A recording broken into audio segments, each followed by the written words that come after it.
We've been waiting for so long. We've been waiting for this time to begin. We ain't getting any older. I kinda feel a little younger.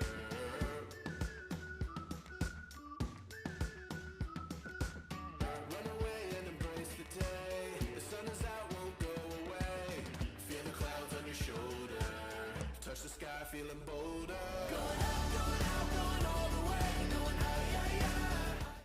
This week, we chat with Latoya Freeman. Do you prefer to be called albino or a person with albinism? You know what? I don't know that I have a preference. I'm a person with albinism Okay, because it identifies me as a person first. got it. Tell us your name and a little bit about yourself. My name is Latoya Freeman. I grew up in Cleveland, Ohio. I lived there for 30 some odd years, 2 children. In 2008, we moved to Nashville, Tennessee, and have been here ever since. My children are adults now. I'm learning how to be Latoya at this point.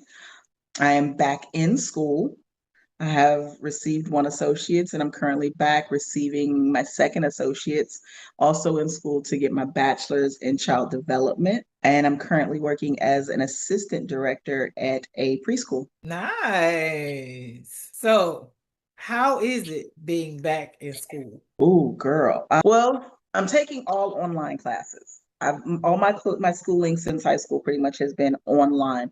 And that in and of itself is a difference because online was never a thing. Right. When I knew school, it was no such thing. So it's learning one, the technical side of things. Mhm. And then I'm used to being able to raise my hand and talk to a professor and ask a question and get an immediate response. You don't get that online. So it forces you to kind of weigh whether that question is important enough, I guess you could say, because you're not going to get an answer in 2 minutes. And even if you do get an answer in whatever amount of time, it's written, so it's not vocally explained. So I will say I'm doing good. My first associates, I graduated cum laude, straight A's. So I'm doing okay, but it's definitely an adjustment. I don't know if that is adulthood or if that has anything to do with being a person with albinism, but it's Right. definitely an adjustment. So, you grew up, you said, in Ohio. Mm-hmm. What was that like? Cold. I grew up right at Lake Erie. From my mother's house, on a clear day, you could see the lake. Wow. You had to see past the freeway, but you could see the lake. So I know all about lake effects, snow, rain, wind, you name it. It is a real thing. But times have changed so much. So growing up in Ohio, I loved it as a child because you weren't exposed to all of the things that you were later on in life as an adult. Mhm. I loved growing up and being different from the children in the neighborhood, but fitting right in. So I was right out there playing kickball and OUT out and riding bicycles. And it was a neighborhood of children at the time. When we played in the street, the neighbors came and sat on their porches and they watched. It was like having our own little stadium. The environment then to me, was great. So, you didn't have no issues like being outside. I didn't say that. I definitely had my fair share of sunburns across my face. Maybe nothing else, my shoulders, but my face definitely sunburned a lot, even with sunscreen. But I had to learn as I grew that I had to protect myself. For myself and my family, I'm the first person in my family with albinism. Same. So since then now, I do have a cousin and a great nephew that have albinism. But it was just me growing up. So I was like the prototype, I guess you could say. So it was a learning curve. You had to learn what to do, how to react. 30 proof sunscreen SPF is not strong enough. Nope. And I don't even know that they made 70 and 100 proof back then, to be honest with you. But I knew it wasn't strong enough. What we had wasn't strong enough. They didn't have sports sunscreen and things like that. So it was a huge learning thing. And then also understanding as I got older that even if I didn't sunburn, the sun affected me. It wasn't until my teenage years that I was able to identify that as much as I love being outside, the heat and the sun cooked me from the inside out. I didn't have that barrier, the melanin barrier to block it. The next day, I was out for the count. I was done. My body hurt so bad that I was in bed the next day, the whole day. So you like being outside. I did. I was a tomboy growing up. I was a tomboy until about seventh grade when I discovered the wide world of cheerleading. And then it became not so much outside because you can't have skin knees in a cheerleading skirt. Right. So I pulled back more on that. Plus, I was at school more for practices and things of that sort. But until that point, yeah, I liked being outside. And my parents didn't shelter me in that way. They wanted me to be right out there with the other children. They wanted me to adapt as if there was nothing wrong. They never let me use albinism as a crutch I love it. to get out of doing things. Same with the rest of my family, not just my parents. But again, it was a learning curve, learning that, okay, she was outside all day on Saturday. Sunday, she gonna be in the bed. She may not have a severe sunburn, but she's worn out. And it was something that we all had to learn. Now, I love that you said that you like being outside because I don't know many persons with albinism that embraced being outside as a child or as an adult. When I'm the only one in my family as well, so I understand the learning curve. I didn't like being outside, but I didn't like being outside because I didn't like being outside. It had nothing to do with my albinism. I'm not one of those people that like to. I Be like to outside. be in the house watching TV. But as I talk to people over the years, there's a lot of them that avoid the sun altogether. Like they don't like to be Mhm. outside. And when I talk to them, like I went to the beach, like you went to the beach. Yeah. Like you like being outside? No, I don't like being outside, but I'm not afraid to be outside. Now, in my adulthood, that's the mentality that I have. I'm not in a rush to go outside, but if you say we're going to the beach, let me pack my tent and my umbrella Mm-hmm. and I'm ready to go. I keep sunscreen on deck. It's always ready as an Everywhere. adult. But as a child, I didn't know any better. I just wanted to be outside with my friends. There was at least 10 of us all around the same age within a 2 to 3 year age difference. I just wanted to be outside with them. I wasn't thinking about the sunburned ears and the blister that was going to pop up on my nose. I didn't either. But when I got older, I realized, like you said, that the sun affects us not only on the outside, but the inside.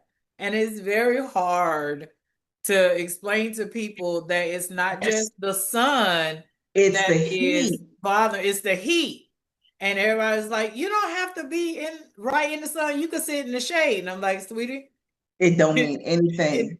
I could burn sitting in the shade because it's hot. And people just, you know what? As an adult, I was living here in Tennessee and I was out just in the community doing community service type things. And do you remember back in the day when you had the shirts that had the little cutouts down the arm? Uh-huh. I had on a shirt like that. It was overcast and cloudy because it was getting ready to rain. I didn't think anything about sunscreen because it was so cloudy. And Right. it wasn't even extremely hot, but it was hot. Do you know I was sunburned in all of those spots that my shirt was open? And it shocked me. And I'm talking, I was in my 20s, maybe almost 30. And it shocked me that even with no sun, I was still going to get sunburned. Uh-huh. I think that was the turning point for being outside for me because nothing was safe at that point. Nope. Anyways, growing up, you talked about being outside. You talked about Mhm. being a tomboy, which is another thing that I have not met yet. A person with albinism that was a tomboy. Yeah, like being outside. How did you get into cheerleading? Because I want to know, how did you get most of That's from them? one extreme to the other, isn't it? Yeah. What was that transition from being a tomboy? Because most of the cheerleaders I know are girly girls, like girl. I am now. I'm the youngest of four. I have two older sisters and an older brother. And I remember seeing one of my sisters was a majorette and a high stepper in high school. So she had the skirt and the boots with the tassels, and they did the kicks and stuff like that. And I loved watching her and her team even perform. And when I got to middle school, that's what I wanted to try out for. We didn't have it. The only option was cheer. So I said, okay, I'll do cheer. It's close enough. It is not. It's a completely different sport. But I made the seventh grade cheerleading team. I rejoined in the eighth grade. And when I got to high school, I actually ended up not in a school for visually impaired like I was in middle school, but at the actual high school that my siblings graduated from. But in the course of those 2 years, I had fallen in love with cheer. And again, purely on accident. And not only from watching my sister be a majorette, but it was my way into basketball games and football games for free because I like sports. So it gave me the chance to get into those games and I didn't have to pay. So especially through high school, it was okay, let's go to the game. We Nice. cheered for wrestling. We went to baseball games and stood in the stands and cheered, basketball, football, you name it. We were on site. And after high school, I graduated in 90, came back and helped coach my high school team, but also started coaching like a muni league cheerleading team for a football team. So I did all of that until 98, 99, took a break and then went back into it in maybe 2003, 2004. And I coached again until we moved down here. So it became a passion. Do you like sports? I love sports. Really? I mean, so now tell me about the transition from a school of the blind to a regular high school. It was rough.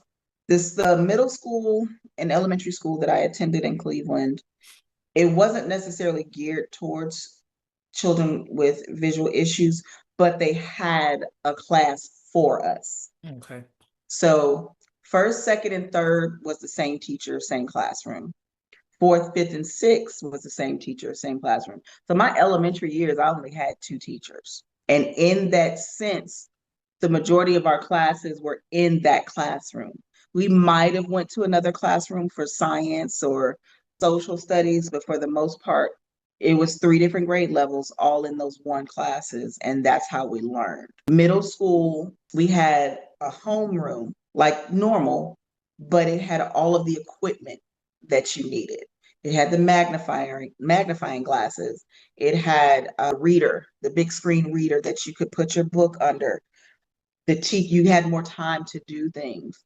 So I still got to go and mingle in with the neurotypical children, but I always had a safe space to go back to if I needed help with something. High school was completely different because I wasn't supposed to be at that school.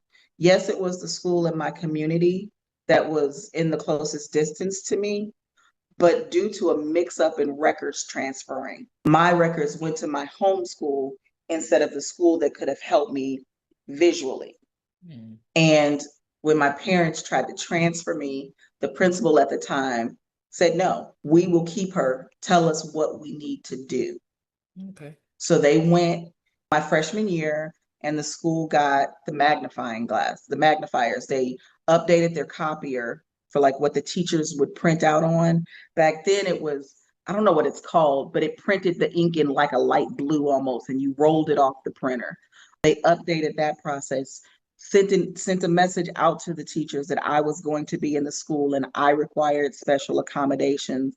They got a viewer in the library so that if I needed it, I could go into the library and use it. So going through high school, I knew I had a disability and needed the assistance, but I wasn't treated as if I had a disability. The options were available to me, but you would have never known. Got it. So that was the biggest transition, is where I wasn't identified as that child. I was just Toya, who was on the cheerleading squad and worked in the office, you know what I'm saying, and did those things. But it was all of the abilities that I needed were there for me so that I could just stay in a mainstream school.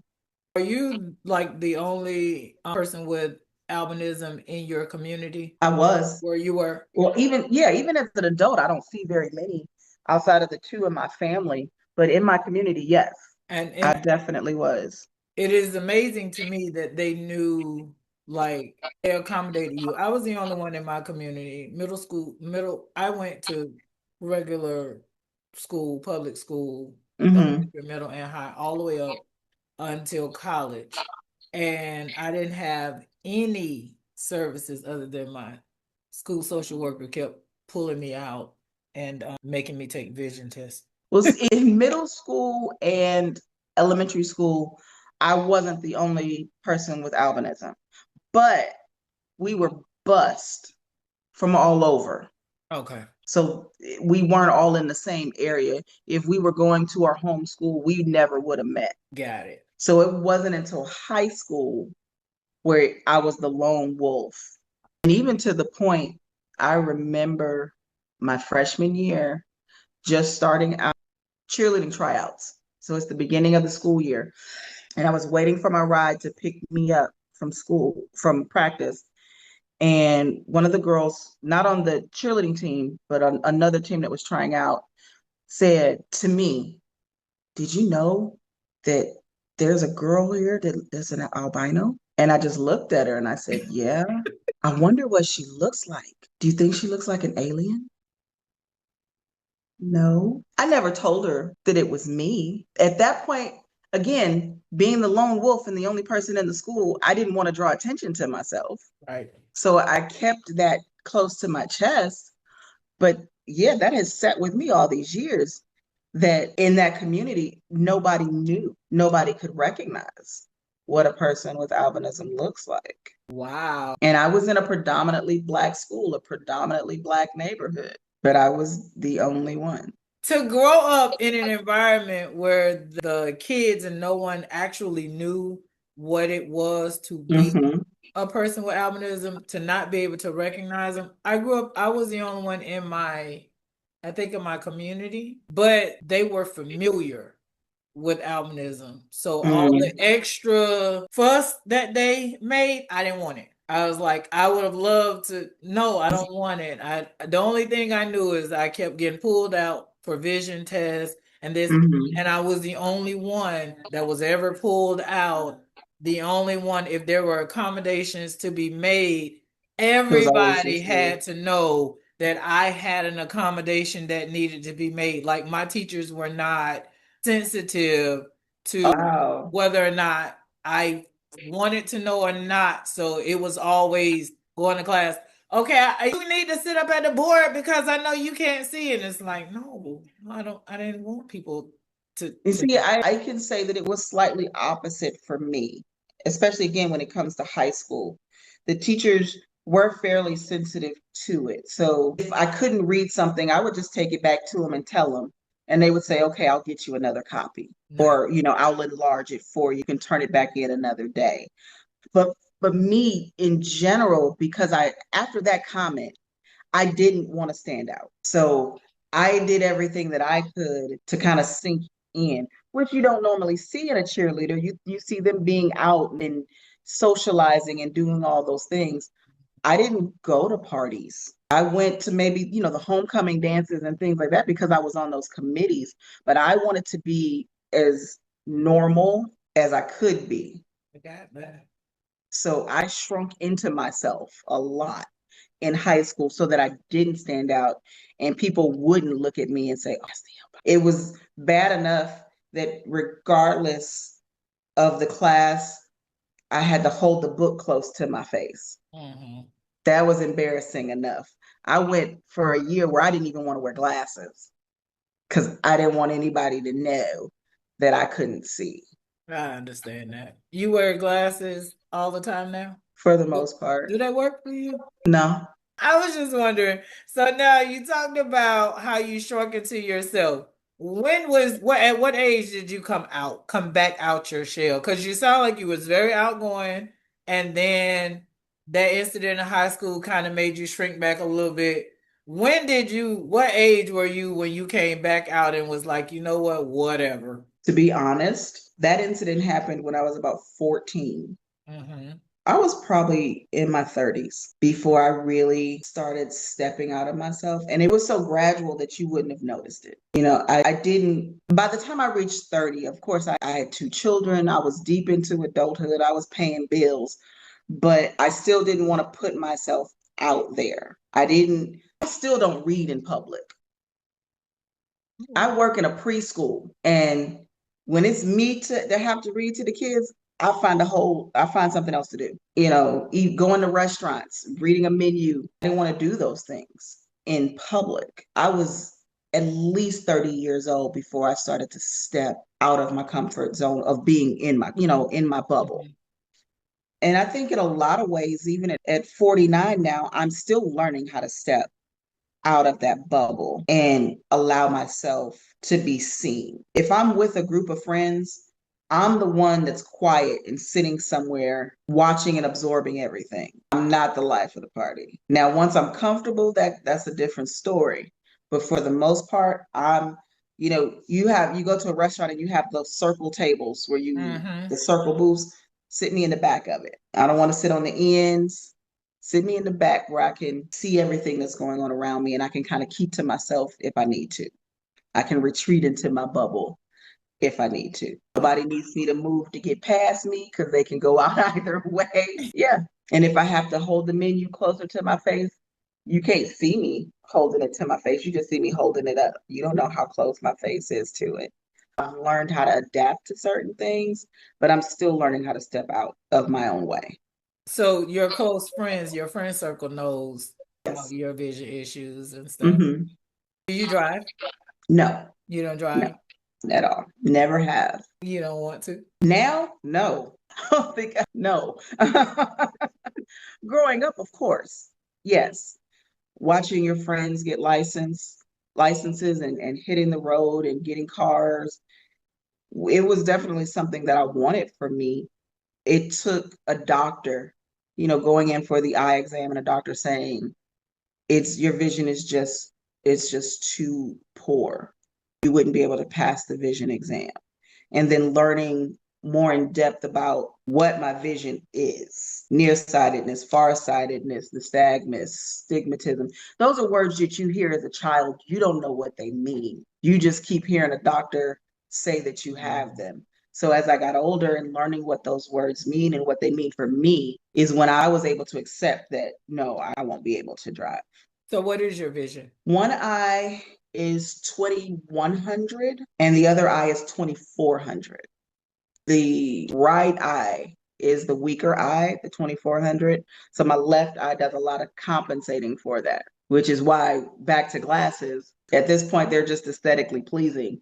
I looked on your page and I saw that you're starting a podcast. Yeah, I started it last year, late part of 2025. Just not really aimed at anything per se, but just something to sit and talk to people. I've talked about a couple of different topics, what's your life after 50? Talking to women about perimenopause and menopause and things that I have learned as I'm going through it and I'm sharing with you. I think one of my favorite ones that I did was making friends as an adult because we don't make them the same way that we did No, ma'am. when we were younger. Yes, yes, ma'am. Oh. So how do you like it? I enjoy it. I haven't been able to record because I just moved. December, well, I take that back.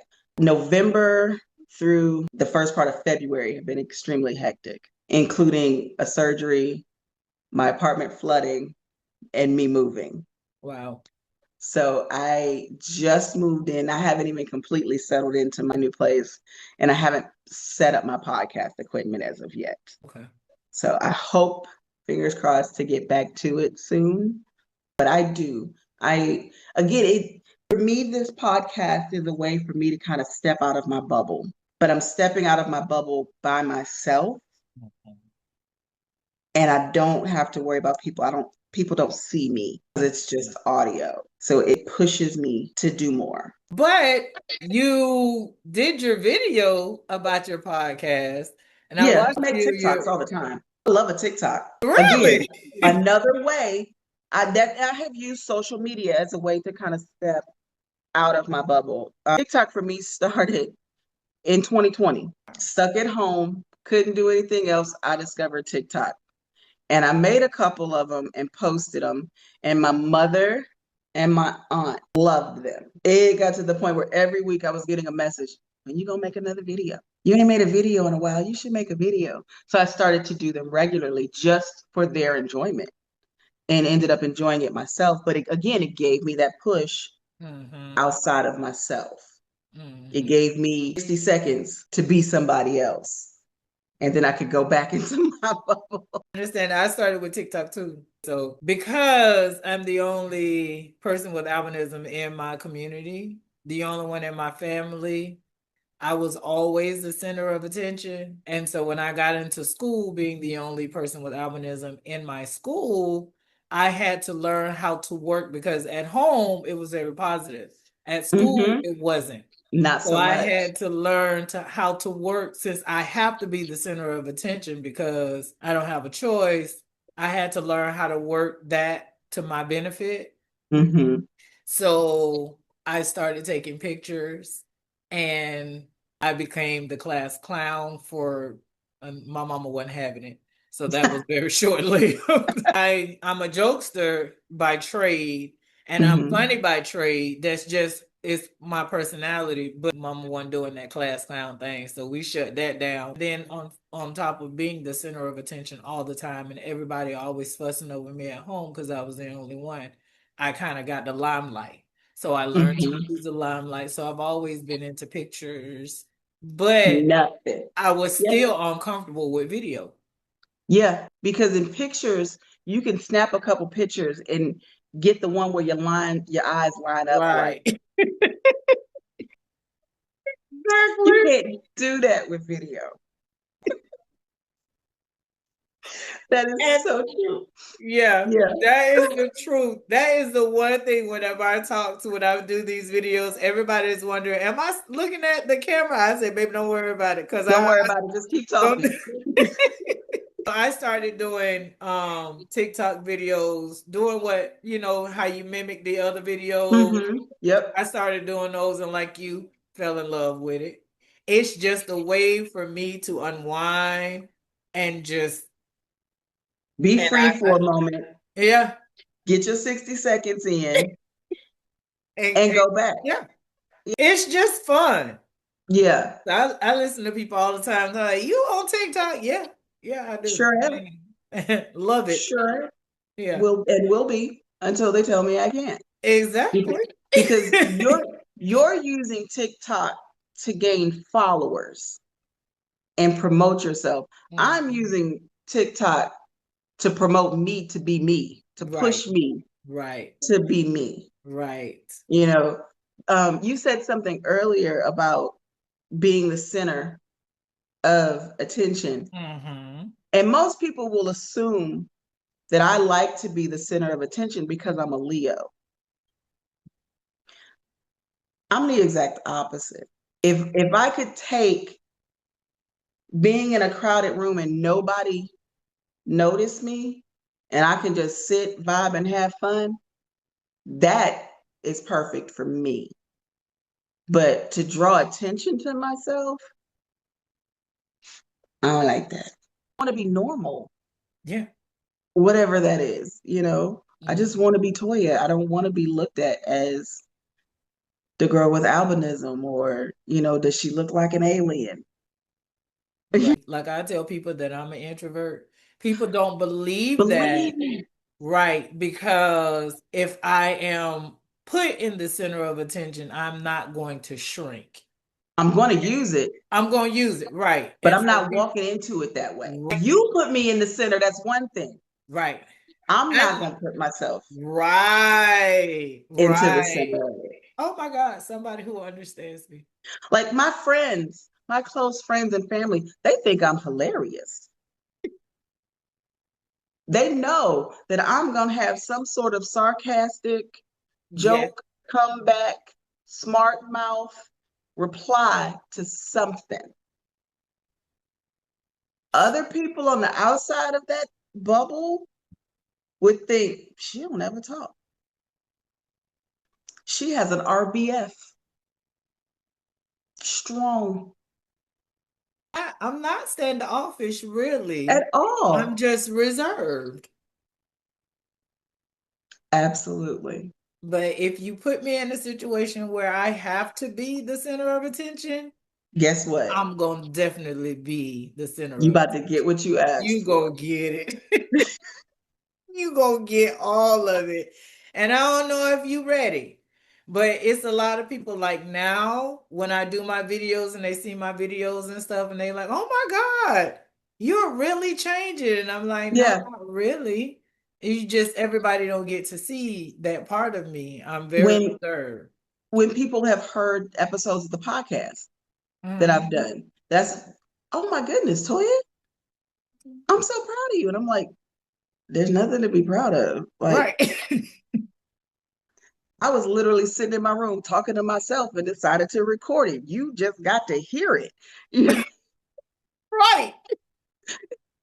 You just got to be fortunate enough to hear it. I do this all the time. Right. Me coming out of my show with that comfortability around people is a lot to do with hearing the whispers about me from other people. Going to a predominantly Black school and not being Black enough, but then at in some form still being too Black for the white students. Talk about it. So there was no lane for me. But then you still hear the whispers from both sides of the crowd because although I'm not trying to stand out, but you still see me and you make me stand out. You are now whispering things to other people about me. That's going to eat at your ego. That's going to tear you down. Yep. Because you at this point did nothing but sit down at a desk. Yes, I'm like, I just walked in the room. I just walked in the room. So again, shrinking into myself because there was nowhere for me to fit in. You just kind of grow to accept it because you don't have another choice. I walked in a room, I'm not thinking about standing out, but you're instantly watching me. Instantly.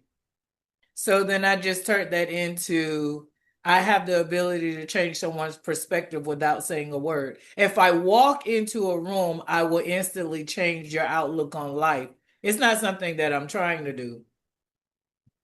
And then if you meet me, then I might change your perspective on, but that's intentional. That's intentional. That part, the conversational side of it is very much intentional. Yeah. But that presence part, absolutely not. Definitely not what I was going for. Join us next week as we continue our chat with Latoya Freeman.